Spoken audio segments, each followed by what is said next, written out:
Welcome back to the Classic and Current Gaming Podcast, a weekly podcast where we look at the history and development of video games. I'm your host, RxDude22. We are rolling through Season 3 as we're going over my top 25 NES titles of all time. To recap where we're at so far, counting down from 25 to number 1. Number 25 was Super Dodgeball. Number 24, RC Pro-Am. Number 23, Adventure Island. Number 22, Kid Icarus. Number 21, Duck Hunt. Number 20, Gyromite. And number 19, Tecmo Super Bowl. This week, we look at a great arcade game that was translated into a fantastic NES beat-em-up. This week, number 18 is Double Dragon. Let's get fighting and get to it. Double Dragon is a 1987 beat-em-up video game developed by Technos Japan and distributed by Taito for arcades across Asia, North America, and Europe. It is the first title in the Double Dragon franchise. The game's development was led by Yoshihashi Kishimoto, and it is a spiritual and technological successor of Technos' earlier beat-em-up, Neketsu Koho Kuni-kun in 1986, released outside of Japan by Taito as Renegade. Kishimoto originally envisioned it as a direct sequel and part of the Kuni-kun series, before making a new game with a different cast and setting. Double Dragon introduced several additions to the Kuni-kun belt scroll beat-em-up formula, such as a continuous side-scrolling world adding a sense of progression, two-player cooperative gameplay, the ability to arm oneself with an enemy's weapon after disarming them, and the use of cutscenes to give a cinematic look and feel. The game's title is a reference to the two-player gameplay and Bruce Lee's martial arts film Enter the Dragon from 1973, which was a major inspiration behind Kuni-kun and Double Dragon. While the game's art style and setting were influenced by the Mad Max films and Fist of the North Star manga and anime series. Double Dragon was one of the first successful beat-em-up games, becoming Japan's third highest grossing table arcade game of 1987, before becoming America's highest grossing dedicated arcade game for 2 years in a row in 1988 and 1989. It also received critical acclaim, with Electronic Gaming Monthly awarding it the 1988 Game of the Year. Its success resulted in the creation of the Double Dragon franchise, including 2 arcade sequels and several spin-offs, and it ushered in a golden age for the beat-em-up genre, establishing the conventions for a wave of beat-em-ups from other companies during the late 1980s to 90s. Originally an arcade game, home versions were released for the NES, Master System, Atari 2600, Atari 7800, Atari ST, Amiga, Amstrad CPC, Commodore 64, Game Boy, Genesis Mega Drive, and Atari Lynx, among other platforms during the series' height of popularity. A remake titled Double Dragon Advance was released for the Game Boy Advance in 2003. Of course, we're going to focus on the NES version here momentarily. Gameplay. The game is displayed in a belt scroll format like Kuni-kun. In contrast to the arena-like levels in Kuni-kun, Double Dragon takes place in a continuously side-scrolling world. The player takes control of martial artist Billy Lee, or his other twin brother Jimmy, and of course we all know they did a typo on one of the Double Dragon games, called him Bimmy, as they fight their way into the turf of the Black Warriors gang in order to rescue Billy's girlfriend, Marion. The player character has a repertoire of martial arts techniques which they can perform by using the joystick and 3 action buttons, kick, jump, and punch, individually or in any combination. Techniques range from basic punches and kicks to more elaborate attacks such as throws and elbow strikes. When playing with another player, one can grab an opponent from behind, allowing the other player to attack unimpeded. Some enemies are able to do the same thing to the players. The player begins the game with a certain number of extra lives, and a life gauge which depletes as the player takes hits, and must complete each stage within a time limit. 1 life is lost if either the player gauge or timer reaches 0, or if the player character falls off the bottom of the screen, or into a hole, river, or bed of spikes. Certain enemies carry melee weapons which can be knocked out of their hands and picked up to use against them. Available weapons include baseball bats, whips, throwing knives, and dynamite. In addition, rocks, oil drums, and boxes can be found in certain places. The Black Warriors gang consists of 6 recurring members and their gang leader. Williams and Roper serve as the common bad guys throughout the game. Williams wears a tank top, while Roper wears a shirtless vest matching the color of his pants. The two will occasionally appear wielding a weapon such as a baseball bat, a throwing knife, or a dynamite stick, with Roper also having the ability to lift and throw heavy objects such as oil drums and boxes. Linda is the sole female member of the gang and wears a purple leotard. Sometimes she will appear armed with a whip. There are 2 types of tall strongman enemies, a bald strongman who appears as a recurring sub-boss, and a mohawk strongman who serves as an end boss in Mission 1 with dark skin, and Mission 3 with green skin. Of course, in the NES version we don't have that, we just have Abodo, who is the bald man. At the time of the arcade version's release, the bald strongman version was named Zack, while the dark mohawk version was named Jack, with Abobo being the green version. Although these names fell into disuse in later console versions that only include the bald strongman, who would end up being renamed Abobo, which I just mentioned. Jeff is a head swap of the Lee brothers, who first appears as the end boss of the second stage, and later appears as a recurring underling in the final 2 stages. Willie is the gang's leader and final boss of the game. He is armed with a machine gun that is capable of dealing great damage to the player. Of course, we know that's different in the NES version as well. The game is divided into 4 different stages or missions, which consist of a city slum, a factory, a forest, and the gang's hideout. The first 3 levels take place in a single long map with a change in the background music indicating the presence of a boss character. When a boss is defeated, the remaining underlings will retreat and the player character will enter an automatic transition sequence where he will walk into the next stage. There is also another transmission sequence near the end of the 3rd stage just as the player reaches the entrance of the gang's hideout. The 4th and final stage is set inside the hideout on a separate map as the player fight their way through numerous traps until reaching the main hall where Willie awaits. The Double Dragon title theme plays during this period. The game normally ends if Willie is defeated by a single player, but if both Lee brothers manage to complete the game together, they will be forced to fight each other in order to determine who will win Marion's affections.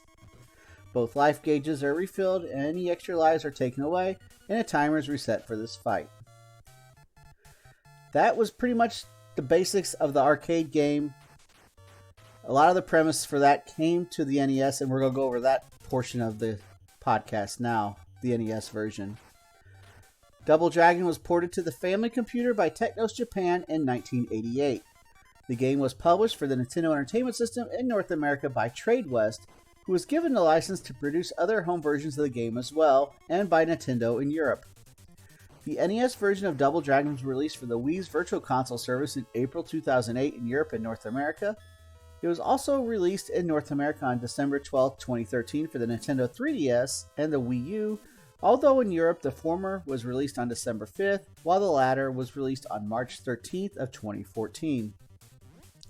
The most notable difference the NES version has from the arcade game is the omission of the arcade's 2-player cooperative game mode in favor of alternating play. In other words, you can't play on the same screen together. That was remedied in Double Dragon 2, I believe, but in the first game you could not do that. The plot was altered as a result of this change. Instead of having both Lee brothers as protagonists, the NES version has players controlling Billy Lee as the lone protagonist, with Jimmy Lee serving as the antagonist and true leader of the Black Warriors. Due to technical limitations of the NES that were not worked around, the game can only generate up as 2 enemies on screen to confront the player and always as identical pairs. Additionally, any weapon on screen, including the one carried by the player, will disappear when a wave of enemies has been defeated. A level up system was also implemented. The player begins the game with only a limited repertoire of basic attacks and earns experience points by defeating enemies, gaining the ability to use more powerful techniques at specific thresholds. The player can achieve up to 7 levels throughout the game. The level designs are very different, with some stages featuring new areas, notably the cavern section in Mission 3, that feature greater emphasis on jumping over platforms or evading traps. Most of the enemies from the arcade version also appear, with the exception of Jeff and the Mohawk variant of Abobo. A new enemy character, a Chinese martial arts master named Chin Tamai, shortened to Chin Tai in the localized version, serves as the boss of the second stage and appears as a recurring minor enemy for the rest of the game. Mode B. The NES version features a bonus game mode dubbed Mode B, where the player can choose between Billy or one of 5 enemy characters, Will, Roper, Linda, Chin, and Abobo, from the main game, and compete against a double of their character controlled by the computer or a second player in a one-on-one match. Matches against the computer are handicapped in favor of the computer-controlled character, while certain characters will get a chance to wield a weapon in the 2 players' matches. The mode features larger sprites different from the main game itself. Double Dragon was only the second game that Technos developed for the NES, and a 2-player mode was repeatedly omitted because of the programmer's inexperience with the hardware. This also accounts for the game's large number of bugs and glitches. Commercial performance. Toys R Us reported that the NES version of Double Dragon sold out in its first 2 weeks on sale in the United States, becoming America's top-selling game by July of 1988. The NES version sold 100,000 copies within 30 days of release in the United States, where it drew controversy concerning video game violence. With demand for 1 million cartridges, it was among the most in-demand games through Christmas 1988, along with Super Mario Bros. 2 and Zelda 2. Double Dragon's chart-topping sales on home gaming consoles continued, with the Atari 2600 version published by Activision going on to sell nearly 500,000 cartridges, making it one of the most popular games on the Atari 2600 even though the console is approaching its end of its lifespan. Accolades. Electronic Gaming Monthly awarded it Game of the Year for 1988. Double Dragon has been listed among the best video games of all time by publications such as Electronic Gaming Monthly, Empire, and Game Informer, as well as sites such as G4, oh God rest you G4, GameSpot, Gaming Bolt, Killer List of Video Games, Now Gamer, and Yahoo, spanner of Retro Gamer magazine, named it its favorite game of all time. Legacy. Double Dragon ushered in a, quote, golden age for the beat-em-up genre that took it to new heights with its detailed set of martial arts attacks and its 2-player cooperative gameplay. Again, talking about the arcade. Double Dragon's success resulted in a flood of beat-em-ups in the late 1980s. Subsequent beat-em-ups during the late 1980s to 90s followed the conventions set by Double Dragon. Sequels. Double Dragon was followed by 2 arcade sequels, Double Dragon The Revenge in 1988 and Double Dragon 3 The Rosetta Stone in 1990. Both games were also followed by various home versions. Technos produced the 4th game in the series, titled Super Double Dragon, released for the Super Nintendo Entertainment System in 1992. In 1993, a crossover titled Battletoads and Double Dragon, and featuring characters from both franchises, was released for various platforms. Also in 1993, a Game Gear game by Virgin Games was released titled Double Dragon, The Revenge of Billy Lee. Billy and Jimmy also appeared in the 1990 NES game Super Spike V-Ball. The characters of Randy and Andy in the 1989 NES game River City Ransom are based on Billy and Jimmy. In Japan, they are known as Ryuichi and Ryuji, and they appear in later Kuni-kun games as well. Another game developed by WayForward Technologies, Double Dragon Neon, was released in 2012 for Xbox Live Arcade and PlayStation Network. Related media. Double Dragon also spawned a series of related media in the United States, which includes a 6-issue comic published by Marvel in 1991, an animated TV series which ran for 2 seasons from 1993 to 1995, which influenced a live-action film in 1994. In return, the animated series and movies inspired their respective video game spin-offs as well, both which were fighting games.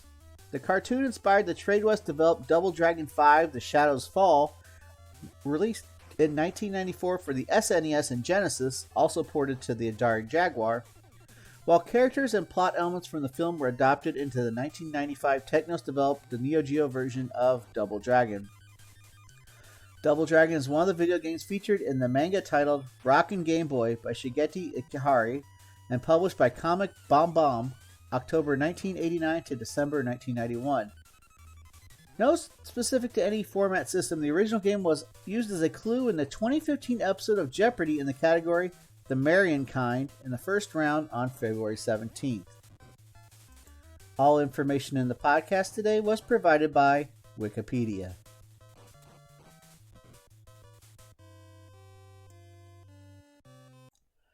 And that'll wrap up number 18 on our top 25 Nintendo Countdown and episode 40 of the Classic and Current Gaming Podcast. We're a weekly podcast where each and every week we go over the history and development of a different video game with you. There are several different ways you can check out the podcast. You can watch the video presentation of it on YouTube, or you can listen to it on Spotify or your other favorite listening platform as well. We'll be back next week as we reveal number 17 on the countdown. It's been RxDude22 from the Classic and Current Gaming Podcast signing out.